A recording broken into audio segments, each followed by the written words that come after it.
geus kami teh ngabaso di tempat anu viral teh di Antapani. Geus puguh tong ditanyakeun ya mah pasti baso kabayan anu geus boga teh di tahun 80-an. Ari bek teh si Mang Epul ngajak tarung cenah ieu ladana kudu mis dasem terus 8 senok si ladana teh. Geus moal 8 senok sekali mah diborolokeun teh kabeh si sambal nate. Barang disilaokeun teh alas si baso igana teh bener-bener hipu pisan. Si daging teh meni loba terus gampang pisan lepas tina tulangna. Umur deui si baso loba nama mending gagecrot terus dicampurkeun kana si mie ayam nata. Injik pa 50 juta kali barudak kieu teh mending ngeunang teh. Ya lo kabayan ieu mah bener-bener mu mie ayamna juara dunia pisan sa Bandung Raya. Geus puguh si baso urat guringnya lama ya bener-bener gegiring-giringan pisan si Mang Epul jeung si Mang Diki kok ke babalawakam. Jejer liasina teh waduk, ha?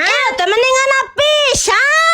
Urusan di koro mah tinggal disebor aja pakai aneka minumannya dari mereka. Ini mah tuh benar-benar otomatis menyebor di korosi kami dengan tempatnya juga luas enak kan benar-benar cocok pisan buat ngabaso jeung barudak atau jeung babaturan. Cak atuh gara datangan nama tempatnya teh baso kabayan cabang Antapani.